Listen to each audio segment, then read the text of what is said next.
Saraswati group of education નીચે online સફર છે તેમાં હું છું તમારા અંગ્રેજીના સર રાજેશ ઝાલાવાડિયા.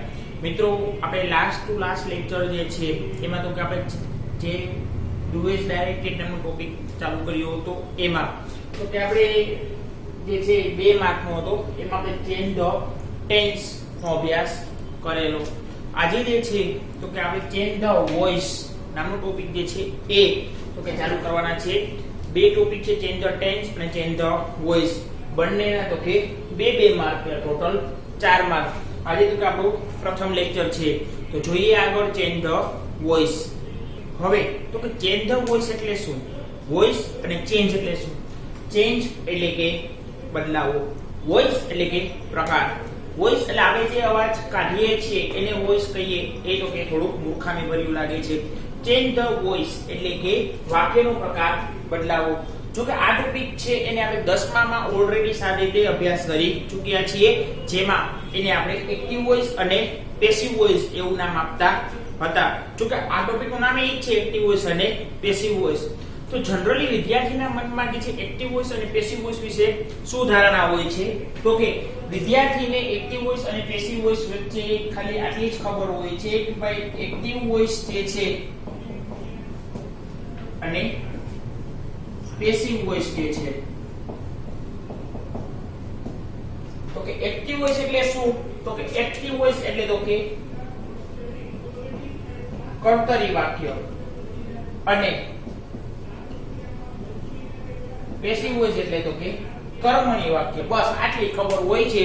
બાકી મોટા ભાગના વિદ્યાર્થીઓ જે છે એને એક્ટિવ વોઇસ એટલે શું અને પેસિવ વોઇસ એટલે શું વધીને શું ખબર હોય ખબર છે કે પેસિવ વોઇસમાં જે છે ને છેલ્લે બાય પછી તો કે કરતા આવે, બસ.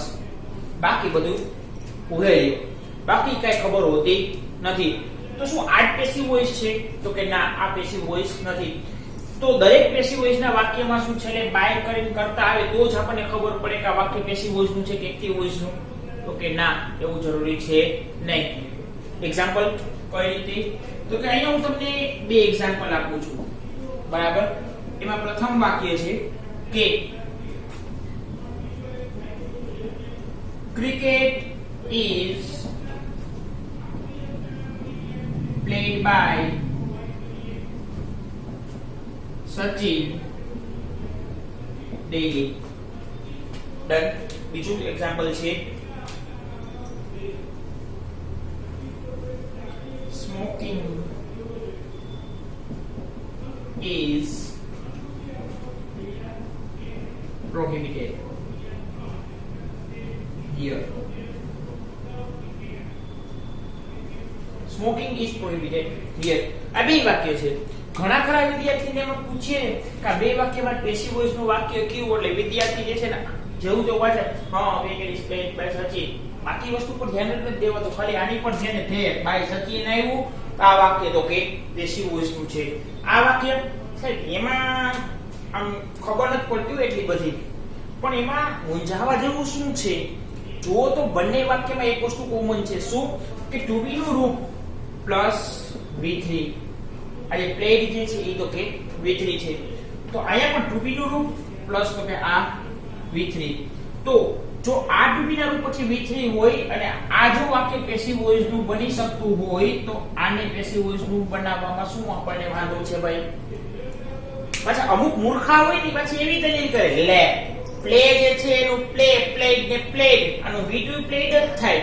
બહુ સરસ તમે તર્ક રજૂ કર્યો છે કે ભાઈ જે પ્લે નામનું ક્રિયાપદ છે એનું તો કે V1 ને બાદ કરતા V2 અને V3 જે છે એ તો કે બંને કોમન થાય છે.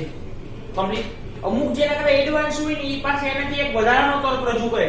સાહેબ પ્રોહિબિટ જે છે એનું હરખું જ થાય ને, ચાલો પ્રોહિબિટ લખીએ તો કે પ્રોહિબિટ તો કે એનું V2 જે છે એ તો કે થશે પ્રોહિબિટેડ અને અહીંયા પણ થશે તો કે પ્રોહિબિટેડ. તો સાહેબ અમને કેમ ખબર પડે કે પેસિવ વોઇસ છે કે એક્ટિવ વોઇસ? એ તો સાદા ભૂતકાળમાં તમે એમને શીખવાડી દીધું કે એમાં કરતા પછી V2 જ આવે તો અહીંયા V2 જ છે. તમને કેમ ખબર પડે કે આ પેસિવ વોઇસ છે કે એક્ટિવ વોઇસ? તમારે આગળ લખીને દેવું જોઈએ ને, કારણ કે બીજા ગોઠા એમ કે સાહેબ તમારે છે ને બાય કરીને કરતા જ દેવું જોઈએ ને તો અમને ખબર પડે. પણ ભાઈ મેં તને જે સાદો ભૂતકાળ શીખવાડ્યો તો એમાં મેં તને એમ કીધું હતું કે કરતા પછી ભૂતકાળનું રૂપ હોય અને પછી કર્મ હોય અને પછી તો કે અન્ય શબ્દ હોય. અહીં કરતા છે જોવું તો પેલા વાક્યમાં ક્રિકેટ કરતા હોય તો સૌપ્રથમ કરતા એટલે શું? તો કે કરતા એટલે જે તે ક્રિયા કરનારો વ્યક્તિ હોય એને કરતા કહેવાય. દાખલા તરીકે તમે અત્યારે સાંભળો છો તો સાંભળવાની ક્રિયા કરે છે કોણ? તમે. તો તમે કરતા થયા. બીજા કોઈ સર અત્યારે ઓનલાઈન લેક્ચર ઉતારી રહ્યા છે તો લેક્ચર ઉતારે છે કે ઓનલાઈન ભણાવી રહ્યા છે તો ભણાવવાની ક્રિયા કરે છે કોણ? તો કે જે તે સર. તો જે તે સર કરતા કહેવાય એ ક્રિયાના. અત્યારે હું ચેન્જ ધ વોઇસ નામનો ટોપિક શીખવાડી રહ્યો છું તો શીખવવાની ક્રિયા કરે છે કોણ? તો કે હું. તો હું આ શીખવવાની ક્રિયા માટે કરતા થયો કહેવાય. તમે અત્યારે વિડિયોને જે છે તો પોઝ કરી કે વિડિયો બેકગ્રાઉન્ડમાં ચાલુ રાખીને ઉપરથી તો કે WhatsApp કે Instagram ના જે છે રિપ્લાય આપો છો તો રિપ્લાય આપવાની ક્રિયા માટે કરતા કોણ છે? તો કે તમે છો. કરતા એટલે જે ક્રિયા કરતો હોય ને એને કરતા કહેવાય. તો ક્રિકેટ જે છે કરતા થાય નો થાય. ક્રિકેટ એકલું રમે હાથે હાથે પીચ હોય ને એમાં ત્રણ બાજુ ત્રણ સ્ટમ્પ ખોડાઈ જાય ને વળી પાછું બેટ જે છે ઊભું હોય આમેથી એની મેળાએ બોલ આવે ને વળી બેટ ઉછાળે એવું હાલે. વળી પાછું બોલ બાઉન્ડ્રી ગયો હોય વળી બોલ ને ઉડીને સીધો તો કે ઓલા બોલર તો હોતો નથી વળી તો કે એક સ્ટમ્પ પાસે આવે વળી બોલ આમ દોડતો આવે વળી ફટ કરતો ઘા થાય. ચાલે? નો ચાલે. ક્રિકેટ રમવા માટે તો આપણે બધાને ખબર છે કે ભાઈ નેશનલ લેવલની જે ટીમ છે એમાં 11 જણા તો કે ક્રિકેટ રમવા માટે જોઈ છે. અડધા બેટ્સમેન હોય, અડધા બોલર હોય ને એકાદો વિકેટ કીપર હોય, અમુક ઓલરાઉન્ડર હોય. કમ્પ્લીટ. તો ક્રિકેટ જે છે પોતે જાતે રમી શકતું નથી. એક કર્મ થઈ ગયું કે ભાઈ ક્રિકેટને રમવા માટે એને ક્રિયા કરવા માટે અમુક માણસોની જરૂર છે જે આ વાક્યમાં સચિન દ્વારા કરવામાં આવી છે. આ વાક્ય પેસિવ વોઇસનું છે. કમ્પ્લીટ. આ સ્મોકિંગ એટલે શું? તો ધૂમ્રપાન એટલે તો કે બીડી કે સિગારેટ ફૂંકવી. હવે સ્વાભાવિક વાત છે કે બીડી કે સિગારેટ કોઈ માણસ ફૂંકતો હોય, કોઈ પુરુષ ફૂંકતો હોય કે એની મેળાએ જે છે પાનવાળાની દુકાને જે છે ઓલું પેકેટ પડ્યું એમ ખુલે સિગરેટ બહાર નીકળે પછી તો કે આમ હવામાં રહે અહીંથી લાઇટર થાય હળગે અને જાતે કસ લેવાય અને પછી કસ લેવાય એટલે પછી હવામાં એમને ધુવાણો ઉડે. હાલે આપણે હોલીવુડનું કઈ થર્ડ ક્લાસ જે છે ઘટિયા પિક્ચર થોડુંક છે એમાં ભૂતનો સીન આવે એટલે એ ચાલા સીન ચાલુ થાય નો થાય. તો સ્મોકિંગ જે છે કોઈ વ્યક્તિ દ્વારા કરવામાં આવે ને તો વ્યક્તિ કરનારાની હાજરી છે આમાં નથી. તો આ સ્મોકિંગ જે છે એ તો કે તમારું થઈ ગયું કર્મ. અને કર્મ પછી 2b + v3 હોય તો અને તો જ પેસિવ વોઇસ શક્ય બને છે. નકર એક પણ વાક્યમાં સહાયકારક પછી સીધું v3 નથી આવતું સિવાય કે પૂર્ણકાળ. તમે કે પૂર્ણકાળમાં આવે છે ટુ હેવ પછી તો કે તમે v3 આવે એવું શીખવાડ્યું હતું. હા તારી વાત સાચી બેટા કે ટુ હેવ પછી v3 આવે પણ પેસિવ વોઇસ હોય ને એમાં ટુ હેવ + બીન + v3 આવે. એની સાર પછી v3 જોયું કોઈ દી નથી જોયું. તો બંને વાક્ય પેસિવ વોઇસ ના છે. તો તમારે હવે જે તમે જે માનો છો એ ધારા એ જે છે કન્સેપ્ટ એ લખવો પડશે કે બાય કરીને કરતા આપે એટલે પેસિવ વોઇસ ધારી લેવાનું એવું જરૂરી નથી. બીજો તમને ખબર પડવી જોઈએ તમે જે વાક્ય આપવામાં આવે છે એ વાક્યની શરૂઆતમાં સજીવ વ્યક્તિ છે કે નિર્જીવ. અને જો કદાચ સજીવ વ્યક્તિ હોય તો ત્યાર પછી વર્બ ચેક કરવાનું હોય ક્રિયાપદ શું છે. હવે ક્રિયાપદ ઓકે છે ત્યાર પછીનું મુખ્ય ક્રિયાપદ કયું છે? V1 છે, V2 છે, V3 છે, V4 છે. અહીંયા એની સાર હોય તો આ ક્રિયાપદનું આંશિક વાળું રૂપ આવે ત્યારે એક્ટિવ વોઇસનું ચાલુ વર્તમાનકાળનું વાક્ય થઈ જાય. અહીંયા વોઇસવેર કોઈ ક્રિયાપદનું આંશિક વાળું રૂપ આવે તો ચાલુ ભૂતકાળનું એક્ટિવ વોઇસનું વાક્ય થઈ જાય. અહીંયા હેવ હેઝ હોય ને V3 હોય તો પૂર્ણકાળનું એક્ટિવ વોઇસનું વાક્ય થઈ જાય. પણ એવું છે નહીં કારણ કે કર્મ જે છે એટલે આ વાક્યનું જે સ્ટાર્ટિંગ પોઈન્ટ છે એ તો નિર્જીવ છે સ્મોકિંગ ને ક્રિકેટ. તો આ જે વસ્તુ છે એ તો કે સમજવી પડે. પહેલા કર્તા સમજવું પડે પછી કર્મ સમજવું પડે પછી ક્રિયાપદ સમજવું પડે. બરાબર? સમજી લો ડિફરન્સ. હજી એક વખત કહું છું કે ચેન્જ ધ વોઇસ એટલે કે એક્ટિવ વોઇસ અને પેસિવ વોઇસ. અહીંયા આપણે શું કરવાનું હશે આપણને પેરેગ્રાફ એક્ટિવ વોઇસમાં આપેલો હશે એને આપણે પેસિવ વોઇસમાં ફેરવવાનો રહેશે. આપણે જે ડુ ઇઝ ડાયરેક્ટેડ અગાઉના લેક્ચરમાં શીખી ગયા હતા બસ એ જ રીતે કે એમાં જે પેરેગ્રાફ આપવામાં આવતા હતા એવી જ રીતે એક પેરેગ્રાફ આપવામાં આવશે. નીચે લખેલું છે કે સ્ટાર્ટ લાઈક ધીસ. તો એમાં જે વાક્યની ફોર્મેશન હશે એ જોવાનું છે. ભાઈ એક્ટિવમાં પેરેગ્રાફ છે તો નીચે પેસિવમાં આવ્યું છે તો કે હા તો આખા પેરેગ્રાફને આપણે પેસિવમાં કન્વર્ટ કરવો પડશે. તો આમાંથી અહીંયા ક્રિયા કરવાની છે. તો બની શકે કે અમુક વાક્યો એવા હોય જેમાં કર્તા ન આવતો હોય, જેમ કે આ વાક્ય. બરાબર છે? કમ્પ્લીટ. તો એક્ટિવ વોઇસ અને પેસિવ વોઇસ ની વાક્યને ઓળખવા માટે જરૂરી નથી પેસિવ વોઇસ ના વાક્યમાં દરેક વખતે બાય પછી તો કે કર્તા આપવામાં આવે. હા, ઘણા ક્રિયાપદો એવા છે જેના V2 અને V3 તો કે સેમ થાય છે. એનો મતલબ એવો નથી કે સહાયકારક ક્રિયાપદ પછી V3 આપ્યું હોય તો V2 એક સમાન થતું હોય તો આપણે ધોઈલા જાય કે ના ના આ તો એક્ટિવ વોઇસ નું વાક્ય છે, આ તો V2 V3 બે હરખા છે, અમને કેમ ખબર પડે કે આ V2 છે V3 નો ઉપયોગ થયો છે. પણ ભાઈ શાંતિ રાખ. જો વાક્યની શરૂઆત જે છે એ સજીવ વ્યક્તિ છે કે નિર્જીવ છે એટલી તો ખબર પડે ને. સજીવ નિર્જીવમાં આપણે 5મા ધોરણમાં વિજ્ઞાનમાં ભણી ગયા કે જેનામાં જીવ હોય સજીવ ને જેનામાં જીવ ન હોય એ નિર્જીવ. તો અમુક પાછા એડવાન્સ થાય સાહેબ વૃક્ષને તો સજીવ કહેવાય તો વૃક્ષ કેમ આપણી જેમ ક્રિયા નથી કરતું? બરાબર ને, વૃક્ષ સજીવ છે પણ એ જે ક્રિયા કરે છે એ એક મનુષ્ય જીવિત પ્રાણી જેવી કરે છે. ભલે જે હાલી ચાલી નથી શકતું પણ એ સજીવમાં જ ગણતરી પામે છે. કમ્પ્લીટ. આટલી વસ્તુ ક્લિયર થાય. લખી લ્યો, જોઈ લ્યો, પછી વધી આપણે આગળ કર્તા, કર્મ અને ક્રિયાપદ જે છે આ ત્રણ શબ્દો ઓળખવા અને એને સમજવા બહુ જરૂરી બનશે. હવે તો કે જોઈએ એક્ટિવ વોઇસ નું વાક્ય આપણે કઈ રીતે ઓળખવું. તો એક બહુ સામાન્ય નિયમ છે કે એક જનરલ વસ્તુ છે કે એક્ટિવ વોઇસ ની કોઈ પણ વાક્ય રચના હોય 10 કાર્ડમાંથી એ 10 કાર્ડમાંથી એનું ફોર્મેશન જે છે તો કે આમ જ રહેશે કે સૌપ્રથમ વાક્યમાં કર્તા આવે, ત્યારબાદ તો કે ક્રિયાપદ આવે અને ત્યારબાદ તો કે કર્મ આવે. ઇંગ્લિશમાં લખવા જઈએ તો આ જે છે કર્તાને કહેવાશે આપણે સબ્જેક્ટ પ્લસ ક્રિયાપદ એટલે કે વર્બ અને પ્લસ કર્મ એટલે કે ઓબ્જેક્ટ. કોઈ પણ વાક્ય તમારે જોઈ લેવાનું. અત્યાર સુધી આપણે જે 10 કાર્ડ જોયા એ 10 કાર્ડમાંથી જેટલા કાર્ડમાં તમને એક્સરસાઇઝ આપવામાં આવી હતી વાક્યો ફેરવવા માટેની એ બધા જ વાક્યમાં ફોર્મેશન આ જ પ્રમાણે છે સબ્જેક્ટ વર્બ અને ઓબ્જેક્ટ. એમાં ક્યાંય પણ જે છે 1% નો ફેરફાર હશે નહીં. કારણ કે એક્ટિવ વોઇસ ની જે વાક્ય રચના છે એ સ્ટાર્ટિંગ જ કર્તાથી થાય. બરાબર? તો આપણે હવે સૌપ્રથમ જોઈએ કર્તા. કર્તા એટલે શું? તો કે કર્તા એટલે શું? તો કે આપણે હેડિંગ મારીએ એ કર્તા એટલે કે સબ્જેક્ટ. કમ્પ્લીટ. અમુકને ગુજરાતીમાં ખબર પડતી હોય, અમુકને ઇંગ્લિશમાં ખબર પડતી હોય અને ફક્ત ગુજરાતીમાં લખી જાય તો અમુક એમ કે સાહેબ કર્તા એટલે સબ્જેક્ટ થાય એટલે સબ્જેક્ટ લખવું તો જ ખબર પડે. આ ભાઈ લ્યો ને સબ્જેક્ટ. કમ્પ્લીટ. તો કર્તા એટલે શું થશે? કર્તાની વ્યાખ્યા તો કે વાક્યમાં જે ક્રિયા થતી હોય તે ક્રિયાને કરનાર. વાક્યમાં જે ક્રિયા થતી હોય તે ક્રિયાને કરનાર એટલે એ જે ક્રિયા કોના દ્વારા કરવામાં આવે છે એ ક્રિયા કોણ કરે છે એ તો કે કર્તા કહેવાય. બીજો પોઈન્ટ લખીએ તો કે એક્ટિવ વોઇસ ના વાક્યમાં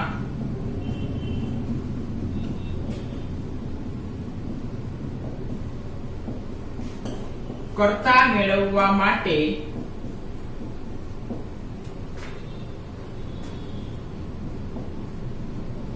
કોણ વડે પ્રશ્ન પૂછાય છે. કે એક્ટિવ વોઇસ નું કોઈ પણ વાક્ય હોય એમાં કર્તા મેળવવો હોય આપણે કોણ વડે પ્રશ્ન પૂછવો પડે. મને ખબર નથી પડતી સાહેબ, તમે જરાક એકાદું એક્ઝામ્પલ આપો તો. કાંઈ વાંધો નહીં, આપણે એક્ઝામ્પલ સાથે લખીએ તો કે કરીએ exempli gratia number 1 Rahul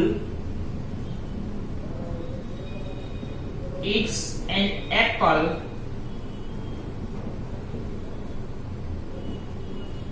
daily, કે રાહુલ જે છે એ દરરોજ એક સફરજન ખાય છે. કમ્પ્લીટ. તો સફરજન કોણ ખાય છે? તમે કહેશો રાહુલ. તો રાહુલ આપણા માટે શું બનશે? તો કે કર્તા. આ થયું એક વાક્ય. સર અમે બીજા કાળનું કોઈ વાક્ય આપો તો અમને ખબર પડે. ચાલો બીજા કાળનું એકાદું વાક્ય આપી દઈએ. કયા કાળનું લેશું? તો કે આપણે જોઈએ પૂર્ણ વર્તમાન કાળનું. કમ્પ્લીટ. તો પૂર્ણ વર્તમાન કાળ માટે તો કે Priyank has seen this movie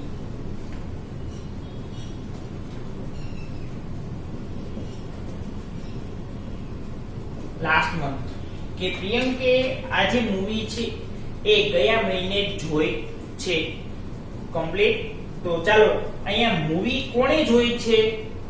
તમે કહેશો કે પ્રિયંક. મૂવી જોવાની ક્રિયા કરે છે કોણ? તો કે પ્રિયંક. તો પ્રિયંક વાક્યનું શું બનશે? કર્તા. સર અમને હજી એક વાક્ય આપો ને તો અમને વધારે ખબર પડે. કાંઈ વાંધો નહીં, ચાલો હજી એક વાક્ય આપી દઈએ. તો કે નંબર 3 શું આવશે વાક્ય? તો કે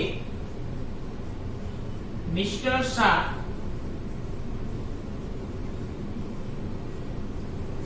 has been teaching English for 20 years. કે મિસ્ટર શાહ જે છે એ ઇંગ્લિશ 20 વર્ષ થયા ભણાવી રહ્યા છે. તો ઇંગ્લિશ ભણાવવાની ક્રિયા 20 વર્ષથી કોણ કરે છે? તો કે મિસ્ટર શાહ. તો મિસ્ટર શાહ શું બનશે? આપણા માટે કર્તા. તો તમે જોયું મિત્રો કે એક્ટિવ વોઇસના વાક્યમાં જે ક્રિયા થતી હોય એ ક્રિયાનો કરનાર જે છે એને કર્તા કહેવાય છે. અહીંયા ખાવાની ક્રિયા રાહુલ કરે છે. અહીંયા જોવાની પિક્ચર જોવાની જે ક્રિયા છે એ પ્રિયંક કરે છે. અહીંયા ઇંગ્લિશ ભણાવવાની ક્રિયા મિસ્ટર શાહ કરે છે. તો મિસ્ટર શાહ, પ્રિયંક અને રાહુલ ત્રણે ત્રણ આપણા માટે શું બને છે? કર્તા. તો બીજી એક હિન્ટ તમને મળે. હા, શું મળશે? કે ભાઈ કોઈ પણ વાક્યમાં જ્યારે જે ક્રિયા થતી હોય, સર ક્રિયાને કેમ ઓળખવી? તો કે જે ક્રિયાપદ છે એને તો કે ક્રિયા કહેવાય. બરાબર છે? તો ક્રિયા કરતો હોય એ વ્યક્તિ જો વાક્યની શરૂઆતમાં આપી દીધેલો હોય તો એને આપણે કર્તા કહેશું. ડન. આટલું ફરીથી એક વખત કહી દઉં છું. કર્તા કે જેને સબ્જેક્ટ કહેવામાં આવે છે. વાક્યમાં જે ક્રિયા થતી હોય તે ક્રિયાને કરનારને કર્તા કહેવાય. બીજું, એક્ટિવ વોઇસના વાક્યમાં કર્તા મેળવવા માટે કોણ વડે પ્રશ્ન પૂછાય છે? આપણે ત્રણ એક્ઝામ્પલ જોયા કે ત્રણ એક્ઝામ્પલમાં જે ક્રિયા થાય છે એ ક્રિયાનો કરનાર તો કે વાક્યની શરૂઆતમાં આવે છે. બીજું, એક્ટિવ વોઇસ જે છે એમાં દરેકે દરેક વાક્ય હોય છે એ કર્તા, ક્રિયાપદ અને કર્મના જ ઓર્ડરમાં હોય છે. એટલે કે સબ્જેક્ટ, વર્બ અને ઓબ્જેક્ટ. આ ત્રણ જે ઓર્ડર છે SVO, તો આ જ પેટર્નમાં એક્ટિવ વોઇસનું વાક્ય લખાતું હોય છે. લખી લ્યો, જોઈ લ્યો, સમજી લ્યો, પછી આપણે આગળ વધીએ કરતા પછી તો કે કર્મ વિશે જાણકારી મેળવવા. તો વિદ્યાર્થી મિત્રો, આપણે જોયું કર્તા વિશે. કર્તા એટલે શું, એને કયા પ્રશ્ન પૂછવાથી મળી શકે છે એ. હવે તો કે નંબર 2 ઉપર જઈએ કર્મ માટે. કે કર્મ એટલે શું? તો કે આપણે પોઈન્ટ આપીએ એ અને તો કે કર્મ. કર્મ જે છે એને અંગ્રેજીમાં કહેવાય ઓબ્જેક્ટ. ઓબ્જેક્ટ એટલે કે કર્મ. તો કર્મ કઈ ભલા છે? બરાબર. અમુક ને પૂછો કે કર્મ શું, એટલે એમ કે સાહેબ તમે જિંદગીમાં જે કામ કરો ને એને કર્મ કહેવાય. એ ભાઈ ફિલોસોફીમાં ઉપર નથી જાવું, તો અંગ્રેજીમાં જ રે. અંગ્રેજીમાં કર્મ એટલે શું? તો કે આપણે સૌપ્રથમ વ્યાખ્યા લખીએ. તો કે કર્મ તો કે વાક્યમાં જે ક્રિયા થતી હોય તે જેને સંલગ્ન થતી હોય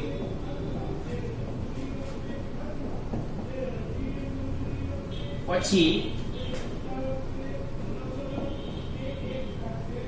તે સજીવ હોય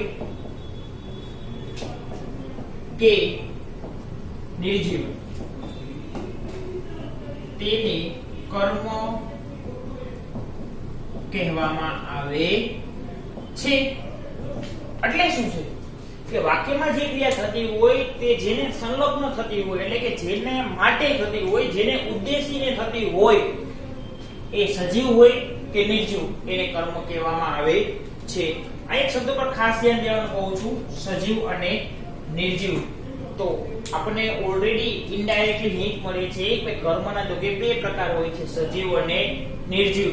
તો સજીવ કર્મ એટલે શું અને નિર્જીવ કર્મ એટલે શું? તો કે જોઈએ તો કે સજીવ કર્મ જે છે મેળવવું હોય તો કે વ્યાખ્યા લખીએ, સોરી પેલા ટાઇટલ મારીએ, સજીવ કર્મ. બરાબર, સજીવ કર્મ મેળવવું હોય તો અમારે શું કરવાનું? તો કે વાક્યમાં કોને વડે પ્રશ્ન પૂછવાથી આપણને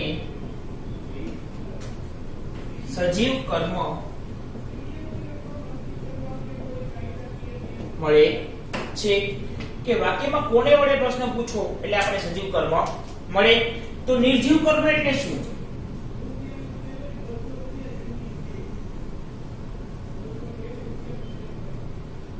નિર્જીવ કર્મ એટલે તો કે વાક્યમાં શું વડે પ્રશ્ન પૂછવાથી આપણને નિર્જીવ કર્મ મળે છે. વાક્યમાં કોને વડે પ્રશ્ન પૂછો તો સજીવ કર્મ મળે અને શું વડે પ્રશ્ન પૂછો તો નિર્જીવ કર્મ મળે. સાહેબ સમજાણું નહીં, અમને થોડાક એક્ઝામ્પલ આપો તો અમને ખબર પડે. ચાલો એક્ઝામ્પલ લઈએ. તો કે આપણે ટાઇટલ માં લઈએ એક્ઝામ્પલ વેશ્યા નંબર 1 કે પેલું વાક્ય લઈએ જે આપણે કર્તા માટે લીધેલું કે ભાઈ Rahul eats an apple daily. Rahul eats an daily. બરાબર, રાહુલ દરરોજ એક સફરજન ખાય છે. તો રાહુલ દરરોજ શું ખાય છે? તમે કહેશો એક સફરજન. તો આ વાક્યમાં કર્મ બને છે એપલ. સર તમને હજી એક એક્ઝામ્પલ આપો તો અમને વધારે ક્લિયર થાય. ચાલો આપી દઈએ નંબર 2 મોનિકા. આ એન છે છોડાવ. ચાલો ફરીથી લખીએ નહીં, આમાં થોડું મિસ્ટેક વાળું થઈ ગયું છે. ચાલો મોનિકા is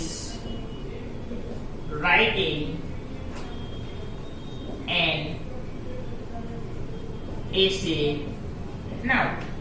મોનિકા અત્યારે એક નિબંધ લખી રહી છે. તો મોનિકા અત્યારે શું લખી રહી છે? તમે કહેશો એક નિબંધ. તો આ એસે જે છે એ તો કે નિર્જીવ કર્મ થશે.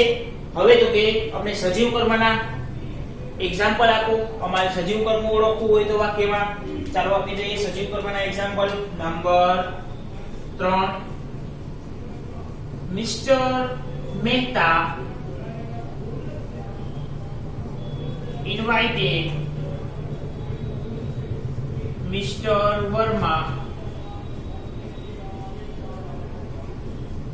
in his party. Complete. કે મિસ્ટર મહેતાએ મિસ્ટર વર્માને એમની પાર્ટીમાં આમંત્રિત કર્યા. તો ચાલો મિસ્ટર મહેતાએ કોને એની પાર્ટીમાં આમંત્રિત કર્યા? તો કોને વડે પ્રશ્ન પૂછો છો ત્યારે તમને નામ મળે છે, એ નામ છે મિસ્ટર વર્મા. તો આ વાક્યમાં થઈ ગયું મિસ્ટર વર્મા તો કે સજીવ કર્મ. કમ્પ્લીટ. તો વાક્યને શું અને કોને વડે પ્રશ્ન પૂછો એટલે તમને બે કર્મ મળશે, સજીવ અને નિર્જીવ. તો સજીવ કર્મ માટે શું વડે પ્રશ્ન પૂછવાનો અને નિર્જીવ કર્મ માટે કોને. ચાલો હજી એક ચોખવટ કરી લઈએ કે જ્યારે કોને વડે પ્રશ્ન પૂછવાનો હોય, બરાબર, તો ઓનેનું ગુજરાતી શું થશે? સોરી, અંગ્રેજી શું થશે? womb, બરાબર. અને આ જે શું છે, બરાબર છે, એને અંગ્રેજીમાં શું કહેવાય? તો કે વોટ કહેવાય. આપણે ઘણી વખત કહેતા હોય, અમુક હોય ને ક્લાસમાં, કે અમે પેલો લેક્ચર હોય, નવા હોય ને, એટલે એમ કે સાહેબ એક પ્રશ્ન પૂછું, આપણે હા બેટા બોલજો શું પ્રશ્ન છે. આપણને એમ થાય કઈક વિદ્યાર્થીને જાણવું હોય છે, હે સાહેબ વોટનું ગુજરાતી શું થાય? જો વોટનું ગુજરાતી શું થાય આપણને ખબર જ ન પડે કે આપણને પ્રશ્ન પૂછે છે કે આપણને કહે છે, બરાબર. એટલે પછી આપણે એને બીજો સવાલ કરીએ કે ભાઈ વોટનું ગુજરાતી જે થાતું હોય એ, પણ શું મળે પ્રશ્ન પૂછવાથી વાક્યમાં આપણને શું મળે એ નથી ખબર હો. તો ભાઈ ઈ કરને ખોટા તો કે સવાલ પૂછે વોટનું ગુજરાતી શું થાય, તો વાક્યને શું મળે પ્રશ્ન પૂછવાથી આપણને નિર્જીવ કર્મ મળે છે. ફરી એક વખત રિવિઝન કરી લઈએ કે ભાઈ કર્મ જે છે એને કહેવાય ઓબ્જેક્ટ. એમાં તો કે વાક્યમાં જે ક્રિયા થતી હોય તે જેને સંલગ્ન થતી હોય કે જેને ઉદ્દેશીને કરવામાં આવતી હોય, પછી તે સજીવ હોય કે નિર્જીવ, એને કર્મ કહેવામાં આવે છે. સજીવ કર્મ એટલે તો કે વાક્યમાં કોને વડે પ્રશ્ન પૂછવાથી આપણને સજીવ કર્મ મળે છે, અને વાક્યમાં શું વડે પ્રશ્ન પૂછવાથી આપણને નિર્જીવ કર્મ મળે છે. કોને વાળનું ઇંગ્લિશ whom, શુંનું ઇંગ્લિશ what. પેલું એક્ઝામ્પલ છે ભાઈ Rahul eats an apple daily. Rahul દરરોજ એક સફરજન ખાય છે. તો રાહુલ દરરોજ શું ખાય છે? તો કે એક સફરજન. તો એ આપણા માટે બને છે નિર્જીવ કર્મ. બીજું છે કે Monica is writing an essay now. તો મોનિકા અત્યારે એક નિબંધ લખી રહી છે. તો મોનિકા અત્યારે શું લખી રહી છે? તો કે એક નિબંધ. તો શું વડે પ્રશ્ન પૂછ્યો? જવાબ મળ્યો essay. Mr. Mehta invited Mr. Verma in his party. કે મિસ્ટર મહેતાએ મિસ્ટર વર્માને એની પાર્ટીમાં આમંત્રિત કર્યા. તો મિસ્ટર મહેતાએ કોને આમંત્રિત કર્યા? તો મિસ્ટર વર્માને. તો મિસ્ટર વર્મા જે છે થશે આપણા માટે સજીવ કર્મ. કમ્પ્લીટ જોઈ લ્યો, લખી લ્યો, અને પછી તો કે આપણે આગળ વધીએ ક્રિયાપદ માટે. તો વિદ્યાર્થી મિત્રો, આપણે એક્ટિવ વોઇસમાં કર્તા અને કર્મ એમ બે મહત્વના જે છે શબ્દો જે છે કે બે જે મહત્વના ઘટકો છે એના વિશે જાણકારી મેળવી ગયા. હવે તો કે આપણે જાણકારી મેળવવાની છે કર્મ વિશે. તો કર્મ એટલે શું? તો કે જોઈએ સૌપ્રથમ આપણે હેડિંગ આપીએ કે ભાઈ એ કરીને એક ક્રિયાપદ. જો બોલવામાં ભૂલ થઈ, મેં એમ પ્રશ્ન પૂછ્યો કે કર્મ એટલે શું, પણ ટાઇટલ શેનું આપ્યું? ક્રિયાપદનું. તો હું એમ પ્રશ્ન પૂછું કર્મ એટલે શું, તો તમને કર્મની વ્યાખ્યા ખબર હોવી જોઈએ, કર્મના બે પ્રકાર ખબર હોવા જોઈએ, કયો પ્રશ્ન પૂછવાથી આપણને કયું કર્મ મળે એ પણ ખબર હોવી જોઈએ. પણ અત્યારે આપણા માટે જરૂરી છે ક્રિયાપદ. ચાલો ક્રિયાપદ એટલે શું, તો એની વ્યાખ્યા લખીએ. વાક્યમાં જે ક્રિયા થતી હોય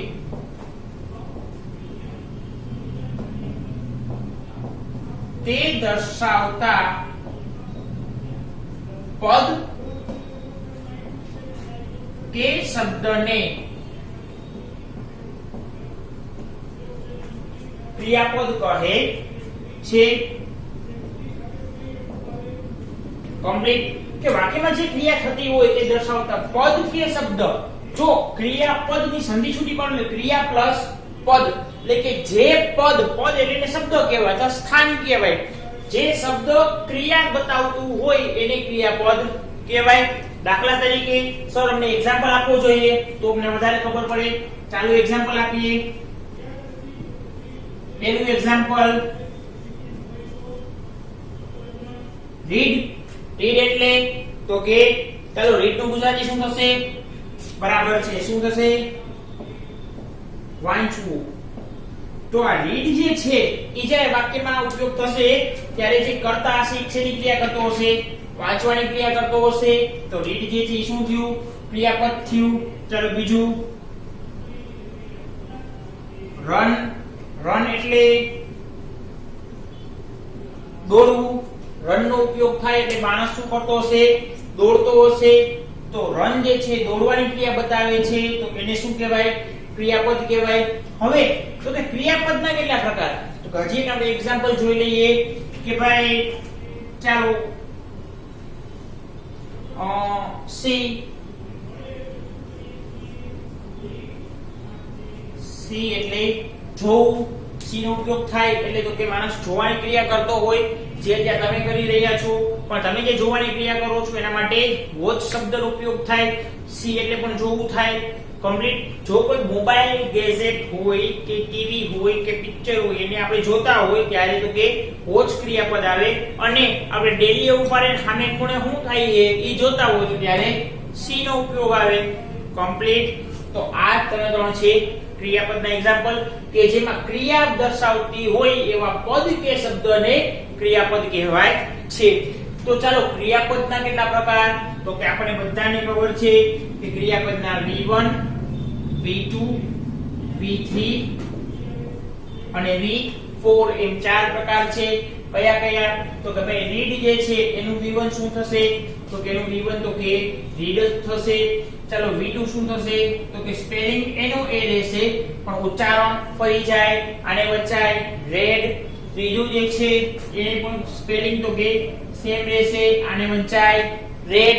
V4 એટલે કે ing વાળું એનું થશે રીડિંગ. આ થયું V4. ચાલો બીજું છે રન એટલે કે દોડવું, તો રન નું V1 શું થશે, રન જ થાય. V2 રેન, V3 ફરી પાછું રન, V4 રનિંગ. કમ્પ્લીટ. ચલો ત્રીજું છે સી. સી એટલે શું થશે, એનું સી નું V1 શું થશે, તો કે સી થશે. V2 તો કે સો, V3 તો કે સીન અને V4 તો કે સીન. પછી વોચ હોય તો watch, watched, watched, watching. Play હોય તો play, played, played, playing. Write હોય તો write, wrote, written, writing. Fly હોય તો ફ્લાય, ફ્લ્યુ, ફ્લોન, ફ્લાઇંગ. તો આ થયા ક્રિયાપદના પ્રકાર. પણ વિદ્યાર્થી મિત્રો આ જે છે આ બધાને કહેવાય મુખ્ય ક્રિયાપદ. કેવા? મુખ્ય ક્રિયાપદ. અમુક ક્રિયાપદ જે છે એને આપણે સહાયકારક કહીએ છીએ કે જે વાક્યમાં સહાય કરતા હોય વાક્યના કાળને અનુરૂપ થવા માટે. એવા કયા કયા, તો કે ટુ બી છે, ટુ હેવ છે, ટુ ડુ ના છે, મોડલ ઓક્સિલરી છે. આ ચાર જે છે તો કે સહાયકારક ક્રિયાપદમાં આવે એટલે કે am is are, was were, have has had, પછી shall, will, can, may, might, must, should, would, could, shall have, will have, can have, may have, might have. આ બધા જ જે છે તો કે સહાયકારક ક્રિયાપદના રૂપમાં ઉપયોગ થાય. તો આજના લેક્ચરમાં આપણે તો કે સૌપ્રથમ તો કે એક્ટિવ વોઇસ અને પેસિવ વોઇસ વિશે જાણકારી મેળવી. એમાં એક્ટિવ વોઇસ નું જે વાક્યનો ઓર્ડર છે કર્તા, ક્રિયાપદ અને કર્મ હોવો જોઈએ એના વિશે માહિતી મેળવી. ત્યાર પછી તો કે કર્તા એટલે શું, કર્મ એટલે શું અને ક્રિયાપદ એટલે શું, એ ત્રણે ત્રણની માહિતી જોઈ. તો હવે તમારે જો કે તમે ઓલરેડી કર્તા અને કર્મ વિશે લખી લીધું છે, ક્રિયાપદ એક જ લખવાનું બાકી છે. તો ક્રિયાપદ જે છે એ તો કે લખી નાખો, વાંચી નાખો, પાકું કરી નાખો. જ્યાં સુધી કર્તા, કર્મ અને ક્રિયાપદ આ ત્રણ વસ્તુ ખબર નહીં હોય ત્યાં સુધી તમે ગમે એટલા ટેલેન્ટેડ હશો, એક્ટિવમાંથી પેસિવ કરવા માટે તમારે સમય લાગશે અને લાગશે. જો સમય ન લગાડવો હોય તો આ ત્રણે ત્રણ શબ્દની વ્યાખ્યા સહિત પરફેક્ટ ખબર હોવી જોઈએ. કમ્પ્લીટ.